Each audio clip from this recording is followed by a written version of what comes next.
Buen día. Buen día a todos. Bueno, bienvenidos al anteúltimo coloquio. Hoy les presentamos a Patricio Clark Leoni, que es licenciado y doctor en física por la UBA. Realizó estancias de investigación postdoctorales en la Universidad de Roma, Tor Vergata, perdón, no sé si lo estoy pronunciando bien, y en la Johns Hopkins University. Actualmente es investigador de CONICET y es profesor en la Universidad de San Andrés, donde dirige la maestría en inteligencia artificial. Trabaja en aplicaciones de Machine Learning a la física de fluidos turbulentos, combinando técnicas de modelado numérico con análisis físico. Muchas gracias por aceptar la invitación. Gracias. No, por favor, muchas gracias por invitarme y gracias por estar acá. Sé que hubo cambio de horario, así que gracias por venir. Bueno, yo lo que vengo, sí, como verán, las slides no están en inglés, pero yo voy a estar hablando ahora sí. Bien. No, el problema que voy a estar contando hoy son como dos líneas hay grande investigación. Una justo hace poco estuve en el DF hablando de la otra, que es más sistemas dinámicos, bifurcaciones, aplicados a fluidos. Y esta es que es una línea que arranqué hace más poco, cuando volví en Estados Unidos.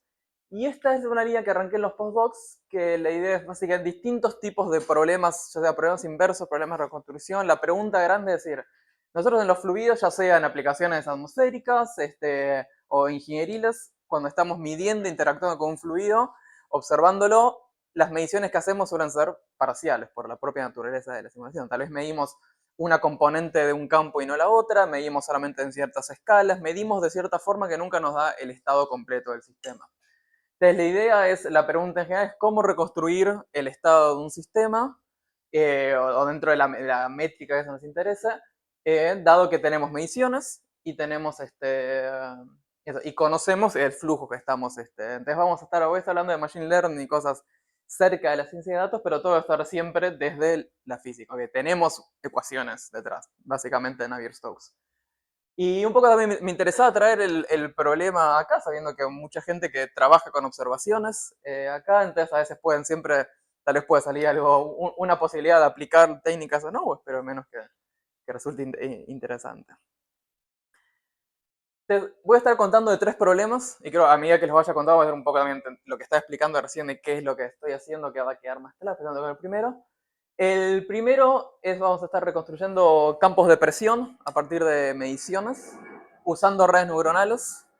Después vamos a reconstrucción de flujos turbulentos, y vamos a volvernos más turbulentos y esta es una técnica nudging, que es básicamente un método de penalización y sincronización, entonces un poco más pensando en sistemas dinámicos de vuelta. Y al final vamos a seguir con un problema bastante geofísico, que es intentar estimar la forma que hay debajo del agua en el océano, un sistema tipo oceánico, que va a ser tanto con redes neuronales y como con métodos de adjunta. Te voy a estar contando distintos métodos, cada uno con sus pros, sus cons, su buen momento de aplicación. Lo que sí, en todos lados vamos a asumir que conozco las ecuaciones de movimiento del sistema. Yo sé que lo que está pasando, tengo una buena idea al menos de qué ecuaciones lo describen. Puede ser tal vez que me falte un término o no, eso un poco voy a hablarlo, pero básicamente siguen Navier-Stokes.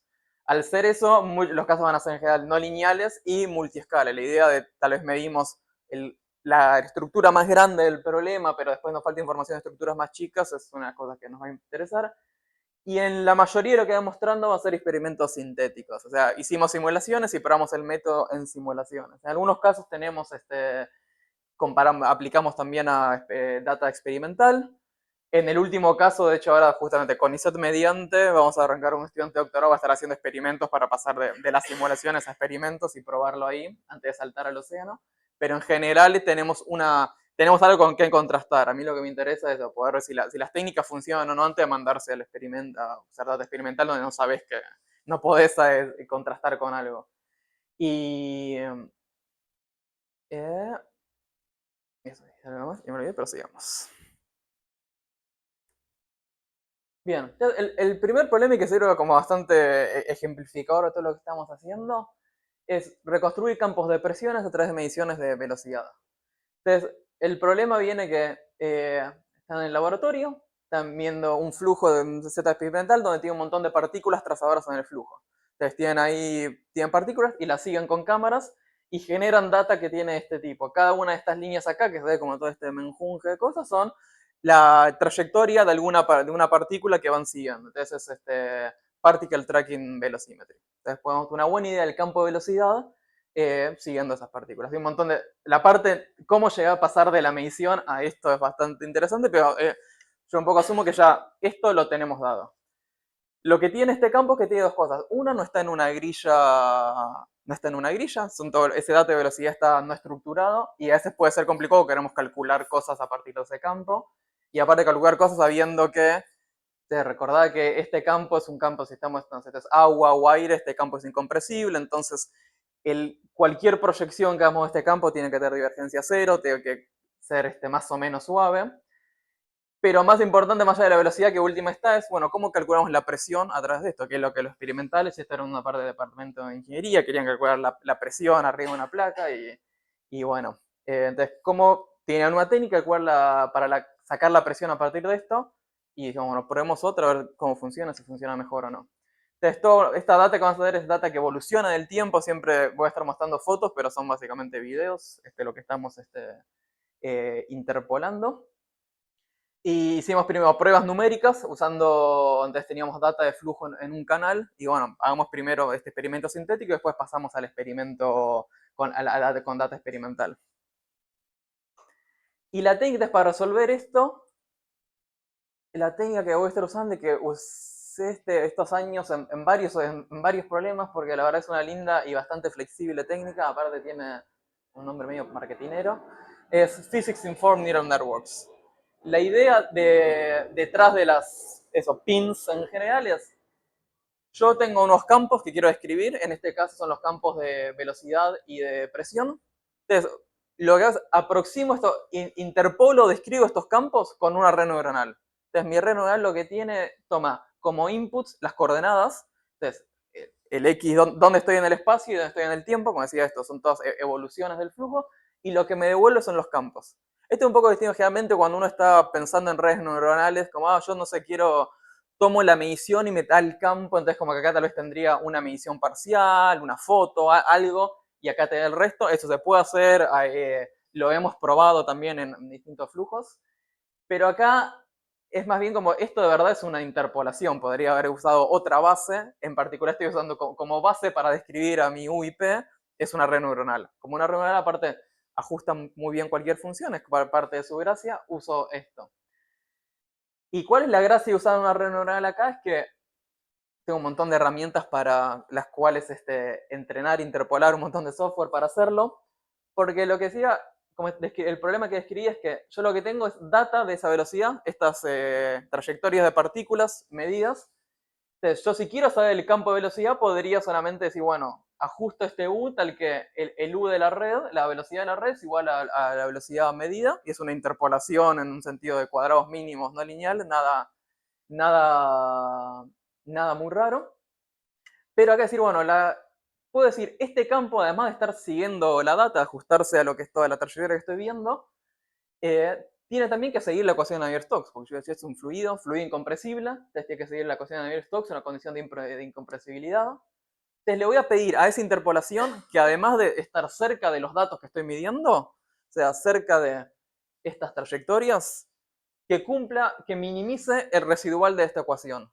Y así, en cierta forma, está resolviendo el problema. ¿Y cómo calculo estas derivadas? Es la gracia de una red neuronal, es por cómo se arman todas estas funciones que tengo acá, son funciones que sabemos diferenciar. Entonces, cuando uno entrena una red neuronal, el problema es que tiene un montón de peso, distintas matrices que uno viene multiplicando. Entonces, al minimizar la función de costo, toma el gradiente de esa función de costo en base a los pesos de la red. Ese es el entrenamiento normal. Y todo el andamiaje que tenemos hoy por hoy hace que esa operación sea muy fácil de hacer. Entonces puedo derivar U menos U data con respecto a los pesos de la red y así optimizar y ajustar. Esta idea de esta diferenciación automática sobre los pesos de la red también la puedo aplicar sobre los parámetros de entrada. Entonces, estas derivadas las puedo calcular con las mismas formas que calculo el gradiente de la red. Eso lo que me da es esta derivada es exacta para esta interpolación, porque realmente es una regla de la cadena automatizada, básicamente, lo que estoy haciendo, porque todas estas funciones que hay en el medio acá las conozco. pueden ser una tangente hiperbólica, sigmoidea, cosas medias así, pero son todas conocidas. Entonces puedo derivar de UDT como si tuviese una base, no sé, de Fourier, y tomo K por U, me da la derivada.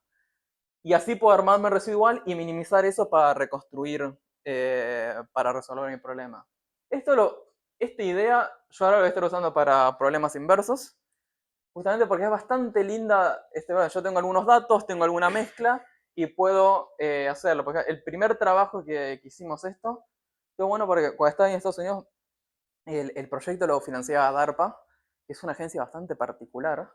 Y un día nos juntaron, antes de la pandemia, el año antes de la pandemia, nos juntaron a todos los grupos que estaban dentro de este grant y digo, che, tenemos esta data de un laboratorio, en este caso era la Fuerza Aérea, y ustedes estaban trabajando con un montón de técnicas. Hagan algo. Y estuvimos el fin de semana armando redes, por ahí lo que querían caracterizar cracks en una placa de metal. Entonces tenían mediciones que veían vibraciones en una placa y así, bueno, básicamente modelamos esto como propagación del sonido y encontrar con la misma idea que estaba diciendo recién, una red neuronal, pero en vez de Navier-Stokes era la ecuación de ondas. Así lo hicimos también con problemas convectivos, grupos han hecho con data de PIB, con otras comparaciones con otros métodos, hay como bastante esto. Pero las pins uno las podría usar para resolver como un solver normal, haces, en vez de run-GQ te haces una pin o lo que sea. Para eso no funciona tan bien, claramente usar un buen solver hace mejor cuando puedo usarlo, pero para estos problemas inversos donde tengo todo medio mezclado, la verdad que la versatilidad que tiene la hace interesante. Y eso es aplicable a muchas cosas. Entonces, bueno, volviendo ahora a nuestro problema, eso, lo que decía, teníamos estos campos y nos pusimos a minimizar. Minimizamos la parte de los datos, minimizamos los resolvedores de las ecuaciones y así nos dio una reconstrucción del campo. Acá lo que muestra es un snapshot dentro de la evolución. Estos son los datos reales que salen de una simulación. Y acá tenemos dos reconstrucciones. Esta es la de la PIN, disculpen que se quedó esto medio chiquitito. Pero esta es la reconstrucción con el método que contaba recién. Y este es otro método que tenía el laboratorio antes, que lo que hacía era castear esas trayectorias, una grilla, e intentar forzar la condición de incompresibilidad, que se hace que tenga divergencia cero ese campo, y después integrar en muchas líneas la presión, para así sacar la presión. Entonces, funcionaba, pero al menos como pueden ver a ojo, la pinda genera bastante artefactos, bastante ruido, bastante cosa que no estaba ahí pasando comparando con la data real, que es la presión real, la presión por el primer método, y esta es la presión ahora sacada con la red neuronal. La interpolación que está dando y la estimación del campo es bastante más suave, bastante más buena. Y dijimos, bueno, ahora que esto están dando, probemos qué tan robusto es el método. Entonces, acá lo que hicimos fue, a distintas alturas, esto era un campo en un channel, entonces tenemos una pared abajo y a medida que nos vamos acercando a la pared hay una capa de límite y medimos entonces en distintos, muy cerca de la pared, más en el medio y más casi en el medio del canal. Y hicimos dos cosas, una cambiando la cantidad de partículas en el flujo, entonces la distancia media entre mis mediciones, eso que va a estar pasando, que a medida que aumento esa distancia, hay cosas que me estoy perdiendo, porque si no en el flujo turbulento tengo la escala del canal, que va a ser, digamos, si la pared de arriba y la de abajo, va a ser toda esta escala, y en el medio va a tener un montón de cosas pasando. Entonces a medida que aumento eso, me pierdo información. Y la otra también, como esto es un experimento sintético, agreguémosle ruido a esas mediciones y veamos qué tan robusto es el método frente a esa corrupción de los datos. Y vemos que tanto para el cambio en el spacing o el cambio en o agregándole ruido, en ambos casos la PIN es bastante más robusta que el método anterior. En particular para el de ruido, un poco también porque lo que llamamos es ruido gaussiano, entonces a cada punto lo movimos como una gaussianita. Y bueno, entonces acá como tengo muchos puntos y la PIN lo que hace un poco, las redes neurales en general tienen un bias a las frecuencias más bajas, entonces le era fácil encontrar como lo que estaba pasando de verdad dentro de ese ruido agregado. Si vemos acá un corte de la velocidad, efectivamente el método anterior era mucho más ruidoso, mientras que la PIN hace una interpolación bastante más suave. Es interesante que la velocidad la podría interpolar sin tener las ecuaciones, pero si uno hace eso, si solamente pone la parte de datos, es como que el campo va a estar bien reproducido al orden en el que puse la función de coste, que es solamente sobre el campo. Las derivadas de ese campo seguro están muy mal. Si alguno está ajustando algún campo con una red neuronal, y no hizo nada sobre las derivadas esas van a ser ruidosas. Como que el campo, la señal va a tener mucho ruido. Agregarle las ecuaciones como revolulización nos da un campo más suave y aparte nos da la presión, porque como decía, la presión acá, la presión no está en los datos, la presión sale de resolver, esto es lo que me faltó enfatizar, la presión sale de resolver esto. La red ajusta el P hasta que esto ajusta la ecuación, obviamente. Sí.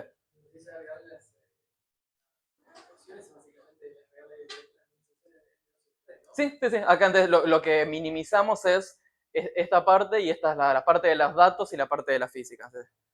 Entonces, el P sale solamente de cuál es el P que tiene que minimizar esto. Obviamente, entonces hay al ser esto un gradiente, tenemos más o menos una constante, pero estamos. Sí. Yo tengo una pregunta cortita que es que si ahí vos tenés una red que tiene dos outputs, el U y el P, o Mm. tenés una red para U y una red para P. Puedo hacer las dos cosas, no hay problema. Acá de hecho tiene 4 outputs, porque es U, V y W. Claro, claro. En este problema, como todos tienen la misma dependencia en X y T, la verdad es más fácil dejarlos todos juntos. Va a ser más compacto y va a andar mejor.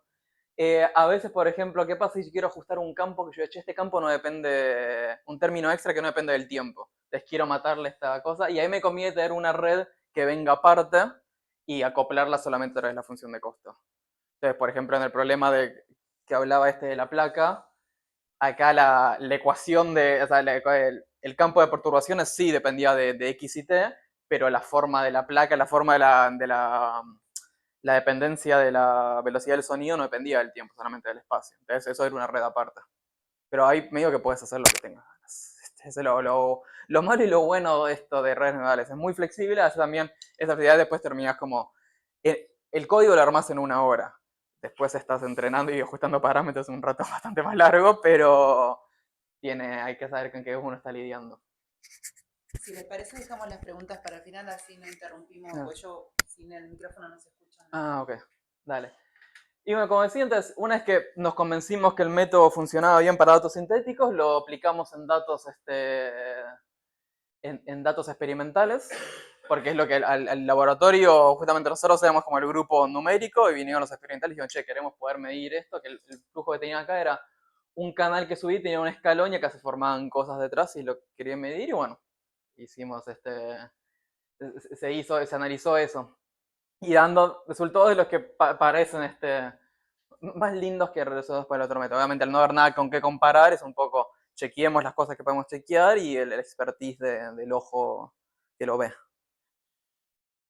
Entonces, antes de pasar como al siguiente problema que ando dentro de Pins, como decía, son problemas que al ser tan flexibles uno puede hacer cosas más raras a veces, lo que está bueno.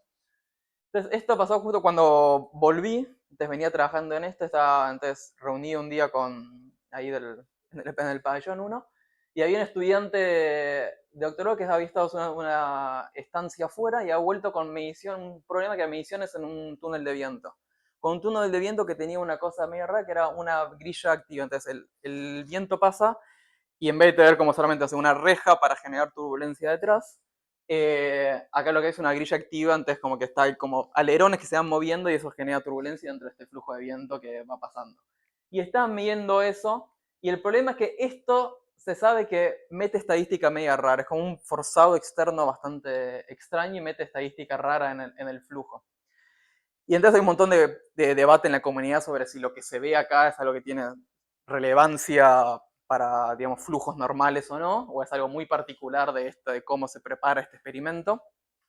Entonces, un poco lo que queríamos ver es poder estudiar esto numéricamente. El problema de cómo estudiamos esta grilla activa que tiene es un flujo por el que está pasando un montón de cosas que se mueven de forma random y con condiciones, anda a modelar esas condiciones de contorno. Entonces dijimos, bueno, no podemos modelar esta parte numéricamente, pero sí sabemos la estadística del flujo acá. ¿Qué pasa si nos preparamos un campo de velocidades que satisfaga a Navier-Stokes, que es algo que parezca salido de Navier-Stokes, y además tenga la estadística que estamos midiendo en el experimento?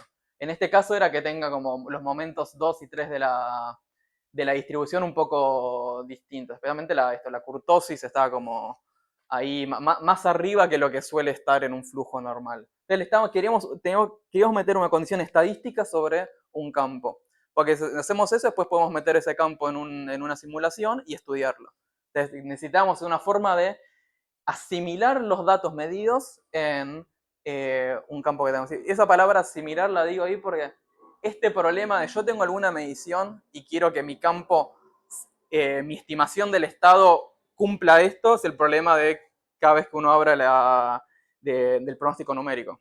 Cuando dice, va a llover mañana o no, el pronóstico numérico, que tengo que correr unas o varias simulaciones, pero para correr simulaciones y tener una condición inicial de la atmósfera, había que meter la información que venía de un avión que pasaba, de un sensor que está en un lado, un sensor que está en otro, desde alguna cosa más estadística, una cosa más puntual. Toda esa asimilación de datos es un problema bastante grande, que la gente en ciencia de la atmósfera y pronóstico numérico lo tiene bien estudiado. Entonces, pues decía que, queremos asimilar eso dentro de este flujo acá. Entonces, lo que hicimos es una misma idea PIN, donde partíamos de algún campo, entonces queríamos acercarnos a algo que era parecido a Navier-Stokes, enforzamos la física y le pedíamos también que cumpla, que estadísticamente el output de esa red cumpla la condición que estábamos viendo en el experimento. Y así podíamos entonces justamente prepararnos campos, acá tenía esta con las skewness, preparar campos que tienen una skewness, momento de la distribución particulares, y así después podíamos seguir y estudiarlo. Y eso, la parte del grupo que estaba interesada en estudiar qué pasaba con ese campo, después evolucionó, vio cosas sobre la evolución del flujo turbulento. Pero nosotros era como algo que realmente fue en un par de horas teníamos esto andando, porque fue agregar 2 términos más a la red que ya teníamos, y pudimos meterle condiciones al campo que fueron fáciles e interesantes de hacer, que si no de otra forma sería difícil, porque ¿cómo te armas un campo que parezca salido de Navier-Stokes y cumpla esto y lo otro? Habría que pensar un forzado externo que genere esto y lo que no sabíamos justamente. Bien, saltó las... Bien. Excelente, entonces, habiendo hablado ahí de redes, como dije, voy a estar contando de 3 problemas, y este ahora es el segundo, que se llama nudging. La idea sigue siendo similar, vamos a tener mediciones de un campo y queremos reconstruir esas mediciones. Acá lo que va a importar son, nos vamos a meter en campos que son bastante más turbulentos, entonces la idea de la multiescala de lo que se centra acá es cuánta información, en qué tan apartada puede estar la información cuando uno quiere reconstruir un flujo, y cuando aparte uno quiere reconstruirlo de la siguiente forma. Si yo tengo una verdad que se generó por esta ecuación, o sea, Navier-Stokes con algún forzado externo, yo quiero generar mi nuevo campo, mi campo reconstruido, sincronizando frente a esto. Entonces yo tengo esta verdad y voy a mi campo nuevo, y donde ahora yo no tengo un forzado externo, no tengo esta F, pero lo que tengo es un término que dice, vos campo que estás evolucionando, acércate a esta referencia, donde esta referencia actúa solamente sobre algún lugar. Obviamente, si le estoy dando todo este campo, esto muy rápidamente va a sincronizar acá. Pero la idea acá, este I acá es un operador que actúa como filtro. Entonces ya sea un filtro en el espacio, entonces yo lo que lo doy solamente, te doy información en estos puntos, y esto actúa solamente sobre algunos puntos del dominio y tenés que acercarte a esos puntos. O puede ser un filtro en Fourier y tomar información en un pasabandas, un pasabajos, y sincronizar estas escalas Fourier y no y el resto veamos qué pasa. Entonces queremos ver si al dar información en cientos puntos, en una cantidad de puntos del espacio, en una cantidad de modos Fourier, qué pasa con el resto de esos modos. Y básicamente el sistema puede decir, mira, me plancho acá, y puedo reconstruir la información que no tengo. Entonces un poco eso, nos interesa esto como método de reconstrucción. Y aparte un poco, a veces lo que está bueno, a veces el ejemplo anterior era, la motivación venía de que los experimentales querían sacar algo de sus mediciones. Acá lo que se interesa es la pregunta fundamental: ¿cuánta información necesito para reconstruir un flujo y cuándo puedo sincronizar un flujo turbulento o no? Ya es una pregunta que empieza a ser interesante desde el punto de vista de estudio de turbulencia. ¿Qué pasa con la física, las distintas escalas de este problema y cuándo esto se va a estar cumpliendo o no? Entonces, porque efectivamente, acá ahora, para hacer una idea que lo decía sincronizar, la línea esta negra acá es la referencia que salió. Esta es la energía en función del tiempo, hacía cierta cosa. Y acá tengo 2 simulaciones que a una le da más o menos información. La que tiene poca información, la azul acá, es como que arrancaba en 0 el campo de solución nula, algo empieza a hacer, pero se queda un poco lejos. Tiene algún trazo de lo que está pasando en la solución real. O sea, esto algo está haciendo, pero no llega a acercarse. a medida que doy más información, el flujo puede, esta solución se empieza a acercar más a la verdadera. Entonces, eso como lo hicimos tanto en espacio de configuraciones, con mediciones puntuales, ya sea con partículas o en una grilla, pero también en Fourier donde creo que se entiende más lo que pasa. Entonces, acá es, este es el espectro de energía del flujo real, entonces tengo esta caja, estos son flujos 3D, bastante grandes, de hecho, estas dos simulaciones, una son 512 o 256 al cubo, no me acuerdo, y la otra es 1024 al cubo. Entonces lo que hicimos acá es correr una simulación de eso grande, 2024 no está lejos del estado de arte y por pero sigue siendo bastante grande. La cantidad de datos que tenía que generar eran varios, tenía como 60 teras de datos. Me estaban mandando desde la supercomputadora que estamos en Italia, como, che, libera espacio. Pero nada, dame todas que estoy terminando de escribir el paper. Y entonces teníamos un montón de datos en las cajas 3D y le damos información a distintas escalas del problema. Entonces, por ejemplo, acá, en esta primera que es entonces, es el espectro de energía del flujo real, y acá estas distintas líneas son el espectro de energía del error de los campos, de la diferencia entre el flujo real y el flujo reconstruido. Entonces, ¿qué dice este espectro? Justamente, donde esto es bajo, quiere decir que en esas escalas el flujo reconstruido y el real se parecen. Entonces, acá cuando le doy información hasta acá, el tipo puede reconstruir en estas escalas, pero estas no, porque acá el error es parecido a lo que de verdad pasa en el campo. Entonces acá está haciendo cualquier cosa, está haciendo otra cosa. Es compatible con esto, pero es como que tienen las mismas escalas grandes, como hay un primer vórtice grande haciendo esto, pero abajo están pasando otras cosas. Y eso, bueno, movemos esto. ¿Qué pasa si muevo hasta acá? Acá también.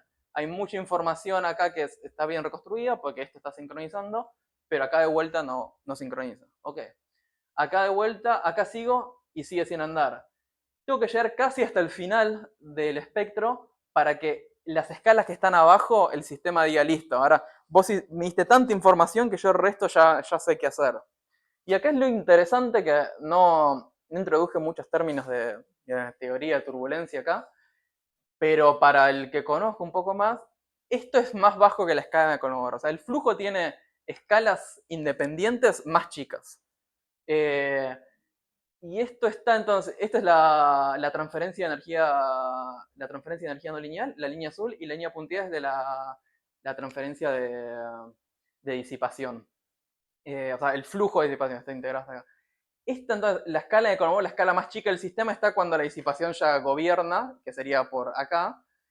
Y esto está, la escala de sincronización se da cuando la disipación empieza a ganar la transferencia no lineal, pero todavía sigue siendo apreciable la transferencia no lineal que hay. Entonces, y estos son un montón de modos Fourier que el tipo, porque esto, bueno, está la escala logarítmica en 3D, entonces acá hay un montonazo de modos Fourier relevantes para la física, o sea que uno puede cortar la ecuación ahí y decir, listo, está bien resuelto, no. Pero que el sistema dice, listo, acá ya no me queda otra que seguir este camino por este espacio de fases. Entonces, eso fue interesante como, eso, para entender no solamente cuánta información necesitamos para reconstruir un flujo, o cuándo saber, che, a veces te va a interesar reconstruir escalas grandes, escalas chicas, saber qué puedes hacer y qué no, pero sí también decir por qué, o sea, hay algo pasando ahí con la física del problema que el tipo, eso, ciertas escalas están, el término que se usa es esclavizadas, que no es un término muy bonito, pero bueno, las escalas están esclavizadas a otras dinámicamente. Esto además, después lo que se nos ocurrió en un momento, esta idea de sincronización, era que si yo estoy intentando sincronizar dos flujos, tengo un flujo real y otro que que intenta estar cerca, ¿y qué pasa si tengo otros términos en la ecuación? Porque antes tenía solamente Navier-Stokes con un forzado. Pero ¿qué pasa, por ejemplo, tengo rotación, o mismo tengo un término que puedo tunear de una forma, hay un parámetro. Entonces tengo mi simulación original que tenía ciertos parámetros y mi simulación que intenta sincronizar a la que le puedo variar el parámetro. Entonces la hipótesis que teníamos, que era bastante obvia, pero la queríamos probar, era, va a ser más fácil sincronizar cuando los parámetros de mi flujo, con los parámetros del flujo que quiero sincronizar sean iguales a los del flujo real. Y efectivamente es lo que pasa. Acá lo que tenemos es el error en sincronización medido solamente, este error está medido solamente donde tengo información. Vuelta hicimos el experimento haciendo en espacio Fourier. Entonces, obviamente no estoy midiendo ese error de no tengo información porque me interesaría como forma de pensar, che, esta es una forma de detectar, de estimar parámetros del problema o no.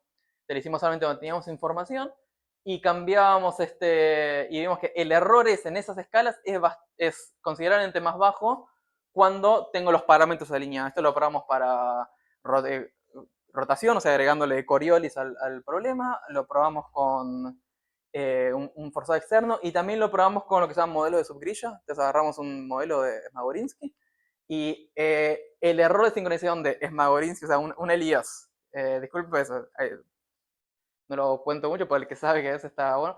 El Elías comparado con Navier-Stokes total sincroniza mejor cuando Smagorinsky está en el 0.18 famoso medido del modelo de subgrilla. O sea, los parámetros de subgrilla hacen que se acerque mejor el flujo a lo que puede ser. Esto es una forma de eso, también de detectar parámetros, porque a veces no solamente queremos estimar el estado del flujo, queremos tal vez aprender algo sobre los datos que tenemos detrás. ¿Okay? ¿Qué pasó? ¿Cuánto era la rotación de estas mediciones que tenía acá? No sé. Y eso es una forma de estimarlo. Con las redes neurales también se puede hacer, es medio parecido el problema, dejarle como un parámetro libre y ver que el sistema ajuste cuál es el mejor parámetro que cumple eso dentro de la ecuación, pero es una forma linda porque como que dinámicamente le conviene al sistema estar por ahí. Estas son las que quería saltear. Y bien. Yo entonces a la tercera aplicación, que esta sí tiene un poco más de introducción, que es la de... Veníamos antes reconstruyendo flujos que eran más como bastante prototípicos, ese flujo en un canal, o flujo turbulencia 3D isótropa homogénea en cajas periódicas. Y el problema vino, che, queremos saber qué pasa abajo, si tenemos mediciones de la superficie de un fluido, qué pasa abajo. En particular la idea venía, si uno tiene un tsunami en el océano, una ola grande, el tsunami es tan ancho que en ciertas al menos partes del océano, por no me atrevo a decir que en todas, pero en algunas partes, el tsunami ve al océano como si fuese un flujo de aguas poco profundas. Después es tan grande que el océano parece eso, poco profundo. ¿Cuál es la gracia de que un problema sea poco profundo? Es que lo que pasa en la superficie está acoplado a lo que aparece en el fondo. Digo, che, eso tal vez puede ser una linda idea. Si podemos medir la superficie, tal vez podamos entonces estimar cómo es el fondo. Y estimar el fondo del océano es un problema bastante grande y que hay mucha gente trabajando y haciendo muchas técnicas. La mayoría de las técnicas son o de altimetría, de mediciones directas, que suelen ser las más difíciles y aparte hasta peligrosas a veces, dependiendo del lugar. O muchas de altimetría lo que ven es básicamente como la curvatura del agua y efectos de la gravedad.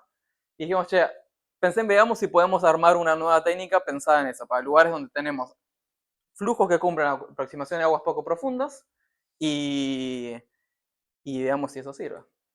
Entonces, eso, lo que estaba diciendo recién era eso. Estas son las ecuaciones del flujo a aguas profundas, donde acá el campo de velocidad de este es el campo de velocidad en la superficie del fluido, por lo tanto, al ser solamente el campo en la superficie es compresible, cosa que puede ser medio molesta a veces, pero es lo que es. Y está acoplado a la ecuación de las deformaciones en superficie que ve al fondo. Entonces, al ser de aguas profundas, las ecuaciones quedan así bastante lindas y vemos al flujo, vemos a eso, al campo en el fondo. Fue lindo volver a este problema, aparte que fue literalmente el primer problema. En la tesis de licenciatura trabajé en aguas poco profundas, como, puedo volver al problema viejo, tenía los códigos viejos ahí todavía andando, así que estuvo bueno. Entonces la idea, esto sí no tendría una medición, pero una animación, perdón. Acá la idea, si yo tengo esto que se está moviendo, esto va a ser afectado por el fondo, está en la superficie, y yo lo que quiero entonces es reconstruir esta superficie dadas estas mediciones de acá. Eso lo vamos a ver con la técnica de redes neurales que mencioné al principio, porque el problema se presta bastante simple.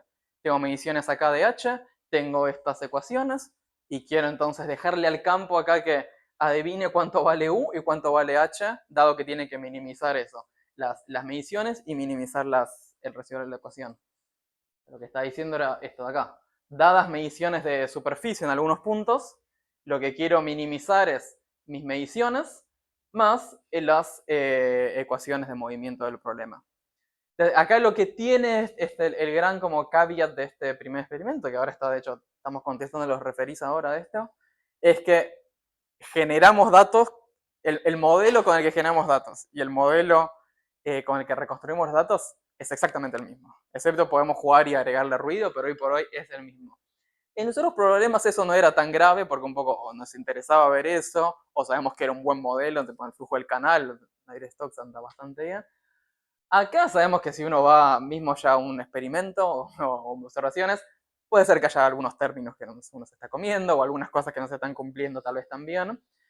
Entonces, lo que tenemos planeado justamente con ISET mediante, el año que viene vamos a arrancar con Pablo Covelli, un estudiante que va a armar el experimento de tener la cuba de agua, poner algo en el fondo y ver si podemos reconstruir eso, ya sabiendo que hay abajo, usar este mismo método, pero ahora lo probamos dentro de, primero lo que queríamos probar era si la idea funcionaba. Si no funciona en este caso donde sabemos todo, y seguramente iba a funcionar en un caso más complicado. Así que eso lo probamos primero.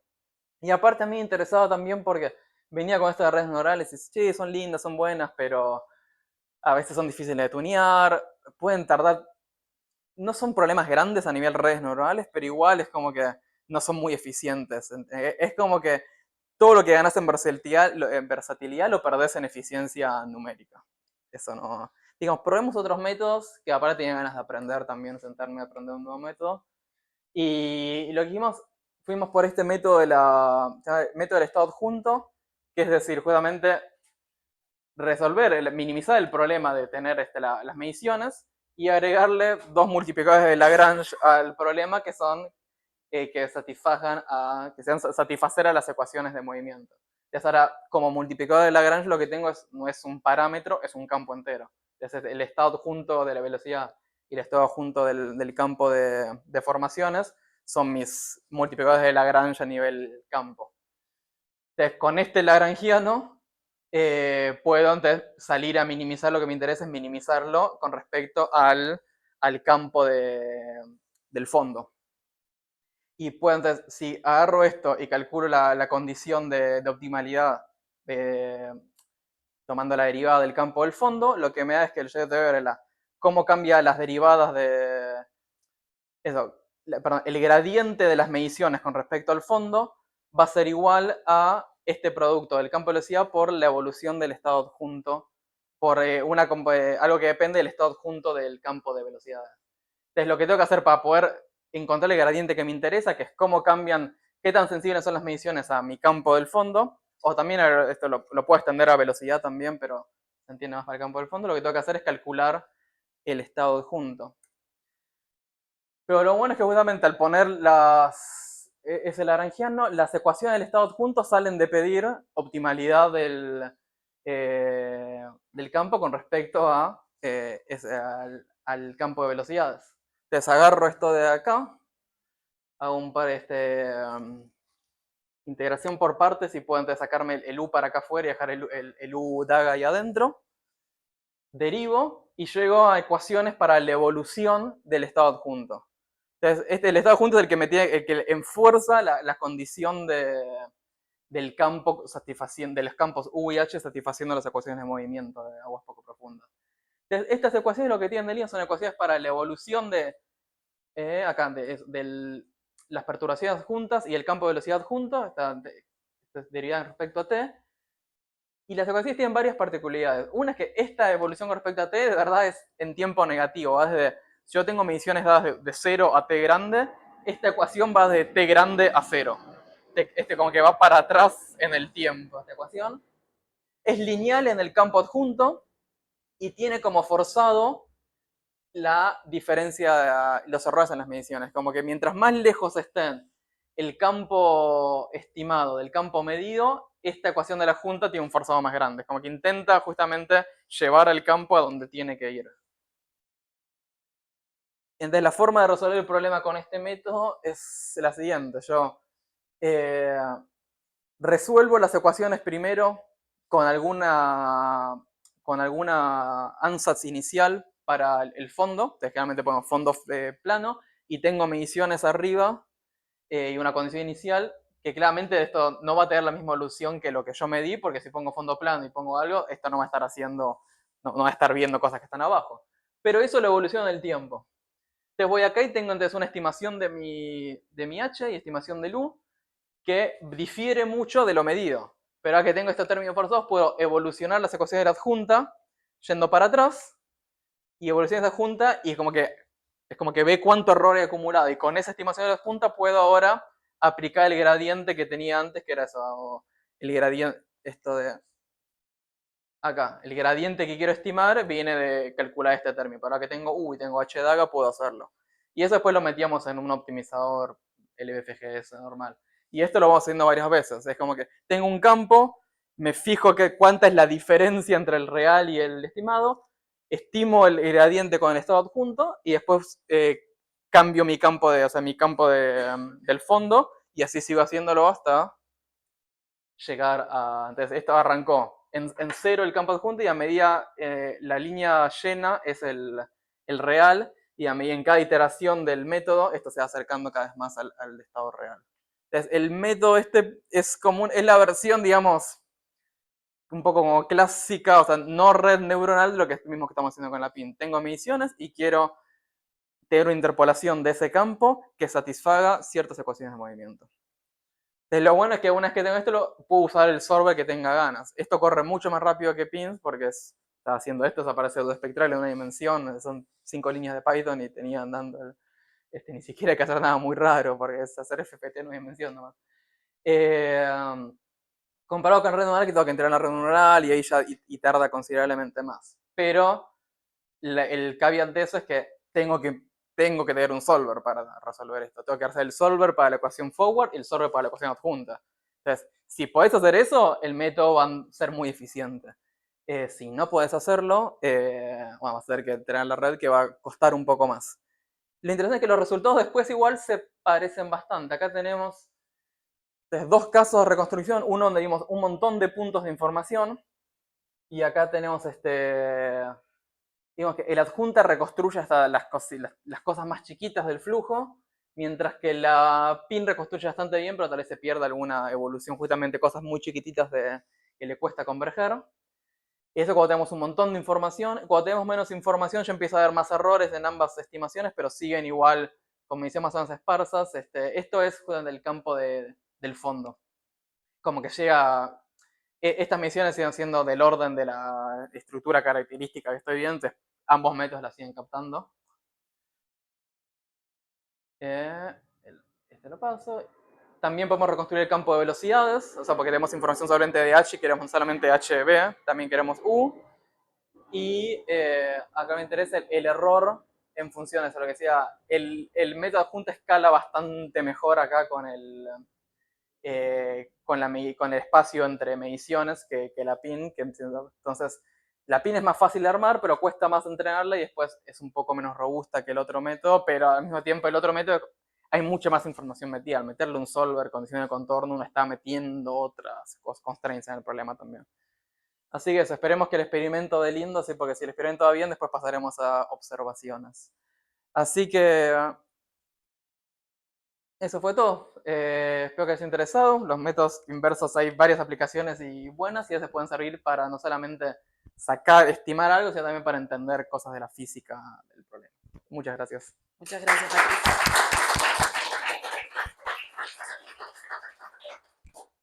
¿Preguntas? ¿Qué tal, Patricio? ¿Cómo estás? Bien, bien. Muchas gracias por la charla, muy buena. No, por favor. Te quería preguntar si podés expandir un poco más en esa aplicación de observar tsunamis, que me imagino que es una prueba de concepto lo que están haciendo, planeando con Covelli, si se hizo en el pasado, si es una idea de ustedes, para mapear el océano. No, lo que estuvimos viendo es que los métodos que vimos para estimar océanos son altimetría, pero lo que ven ahí es la altura en reposo del agua. Eso es lo que hacen con satélites y el resto, si no, es ver ya ir mediciones directas, LiDAR y cosas así, pero van con el submarino. Hacer esto de esta forma, no, o sea, usar el tsunami y pensarlo como un problema de aguas poco profundas, que por lo que encontré, no hay nada. Un poco lo que pensamos igual es que va a tener, veamos si o sea, no podemos igual ahí estimar nada más chico que lo que tengamos nada más chico que lo que deje de romper justamente el modelo. Entonces ahí probablemente tengamos una accuracy parecido al de altimetría, pero hay que empezar a probarlo. Al menos sí está bueno como que el tsunami lo bueno es que cubre un montón de superficie y entonces puedes tal vez tener como un mapa muy grande de forma barata, porque lo que pasa es que hay muchos lugares del océano que no están bien mapeados, entonces era interesante por ese lado también. Veremos cómo va en el experimento. Gracias. No, pero... ¿Alguna otra pregunta? Muchas gracias por la charla. Te quería preguntar dos cosas. Primero, vos mencionaste en el primer caso probar el método añadiendo ruido. Sí. Por un lado, quería saber si pensaron o sea, no sé igual bien cómo son las mediciones en este caso, si uno puede, por ejemplo, en la medición tener una idea de la incerteza que tiene sobre esa medición, por ejemplo. ¿Eso en ese tipo de mediciones existe? Sí, un poco porque como son varias cámaras, ahí lo tienen bastante caracterizado. O sea, hay una medición, un error experimental que lo estábamos como metiendo en el método, eso ya de base, porque un poco a veces de qué cosas puedes determinar vos estás viendo con ciertas cámaras, hay un error que tenés solamente de cómo estás mirando, más un error también de cuando pasás de la partícula a la trayectoria, hay otros errores ahí. Entonces, había un par de errores ahí que teníamos como en la información final que usábamos metido, lo que dijimos pues, ya sobre esto, además agregámosle un poco de ruido blanco. Pero hay unas consideraciones ahí sobre cómo estás viendo, porque para pasar mismo de la simulación lo que sacamos ahí es la posición de las partículas y después jugamos a reconstruir esas trayectorias como si estuviésemos viendo con cámaras. Entonces hay un poco de pensar al error como que es un error más realista.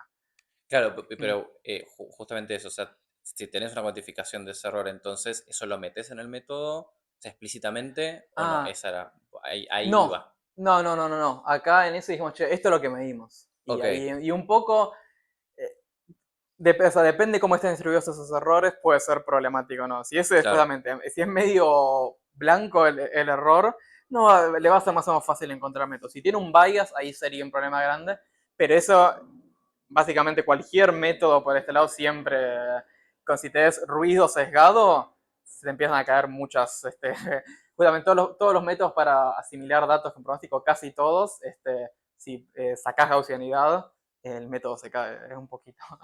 Eh, pero en ese sentido no tuvimos que meterlo. A veces podríamos meter, tipo, si sabemos algo que el campo tiene que tener alguna otra cosa estadística, lo podríamos meter como mostramos en otro método, pero acá en las mediciones, Navier-Stokes. Hay que tener cuidado tal vez cerca del borde, si querés tener bien la condición de la capa límite bien resuelta, pero no era nada muy raro igual eso. y una última cosa cerrando con eso. Em, Ustedes, hasta ahora todas las predicciones son, bueno, el campo que obtuve es este, Sí. si no es el campo necesariamente el que predecís, sino la presión, por ejemplo, en el otro, que es el otro campo que predecís, decís es este. Probaron, sé que están las Bayesian Neural Networks, algo más está por acá con esta confianza, así es más bayesiano en vez de este es el campo. O sea, Yo no. Hay algunos otros abajo de otros colaboradores que lo han hecho. Hace poco estaba hablando, presenté lo mismo para grupo de matemáticos y fue justamente, che, colaboremos ahora para el experimento para la estimación del fondo. Queremos agregarle un tercer método bayesiano y para tener un intervalo de confianza. Un poco. Sí, hay bastante de estas cosas se llama así, uncertainty quantification. ¿Qué también confías de tu condición? Un poco lo hacemos de forma más rudimentaria, bueno, eso, rompo un poco mi medición o intento estimar para muchos, especialmente en el caso de las pins, que es estocástico un poco el coso, bueno, si entrego muchas pins, caigo más o menos al mismo lugar y ahí estimar cuánto confío en esa medición. Pero lo hicimos siempre más como eso, ad hoc. Eso, estamos ahora hablando, tal vez el año que viene, eso, tengamos un tercer método ahí para probar. perfecto, gracias.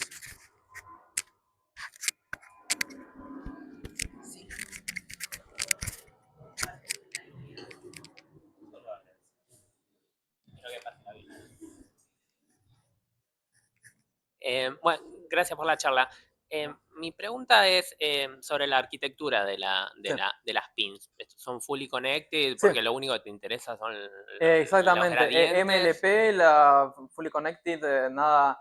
Hay un par de detalles ahí Sí, siempre te conviene tener que los parámetros de entrada a la red, o sea, por ejemplo, no sé, el tiempo, va de 0 a 100. Generalmente a la red no le gusta que las cosas vayan entre -1 y 1. Porque todas las funciones de activación trabajan alrededor del 0, entre 0 y 1, -1 y 1. Entonces sí tenemos una capa de normalización al principio que hace como un cambio de variables para pasar todas las coordenadas espaciales y temporales a 0, 1. Eso es importante, ganas bastante por agregar una transformación lineal, ayuda bastante. Y aparte, si lo haces dentro de la red, no tenés que cambiar las ecuaciones. Porque me acuerdo al principio, solamente normalizo los datos, que es lo que suele hacer cualquier ejemplo de Machine Learning. Pero al normalizar los datos, básicamente cambié mis coordenadas, mis sistemas de unidades, y tenía que empezar a agregar jacobianos en la ecuación, y claramente, la primera vez que lo hice, puse el jacobiano mal y dije, no, listo. Voy a dejar que la computadora lo haga por mí. Y después lo otro que a veces funciona, lo que puede pasar cuando tenés campos que son muy multiescala, puede ser dos cosas. O cambiar la función de activación, que en vez de sean tipo tangente hiperbólicas, poner senos con algún detallecito más. Y entonces básicamente es como un gran Fourier lo que estás haciendo. Te lo puedes hacer ahí, o también puedes aumentar las coordenadas, pasar x y t, normalizás, y después eso lo pasás por muchos senos y cosenos con distintas frecuencias. Entonces, y eso es lo que le pasás después a la red. Entonces, como se llama Fourier, aumenté Fourier, algo será, y entonces ahí como que ya está trabajando sobre mezclas de frecuencias. Ambas métodos es básicamente la misma idea, es meter en algún lado frecuencias altas y que el tipo pueda mezclar frecuencias, y eso te ayuda un montón cuando tenés campos que tienen mucha amplitud de escalas, porque si no es muy difícil converger las escalas chicas. Después de eso hay algunas cosas más molestas que en algunos problemas. Yo por suerte pudimos esquivarle, pero algunos problemas de pins que sí funcionan es pasar ya a tipo optimizadores de segundo orden, hacer LFGS o Broiden algo, eh, porque que generalmente es lo que en otros problemas de deep learning no te interesa, vas a Adam o cosas así, pero acá te viene bien tal vez hacer segundo orden para tener residuales muy bajos e inclusive trabajar redes de doble precisión, que es una pesadilla, de verdad, porque todo está optimizado. Mismo las GPUs de NVIDIA hoy por hoy, si uno ve los specs, entre hacer simple y doble precisión, no es un factor 4 como uno esperaría, es un factor 10, 100, está todo bastante sobreoptimizado a simple o menos precisión, porque es lo que le interesa a la gente de Deep Learning, que tiene más plata. Entonces ahí a veces como que, y hay varios papers que muestran eso, pasar a, como es tan delicado lo que queremos un poco a veces sacar, pasa ahí, bueno, pues en otro, no lo conté mucho, para eso lo que hicimos es con una pin generar primero una estimación más ruidosa, más fea, y después pasar eso por el problema de sincronización, como que Navier-Stokes se lo vuelva a filtrar, y ahí sí puede usar un solver, convergencia espectral, todas las cosas lindas. Pero después, más allá de esos detalles, el resto es MLP común. Lo que sí hay mucho es, viste que había una vez que agregás dos términos en la ecuación en la función de costo, tenés un hiperparámetro que te balancea esa función de costo. Tu nivel de hiperparámetro es el más molesto, y hay un par de heurísticas que funcionan, pero eso termina siendo probado y estás un rato ajustándole hasta que si le das mucho a los datos, no ves la física. Si le das mucho a la física, caes en soluciones triviales y no ajusta el dato. Pero hay un poco ahí de cocina. Gracias. No.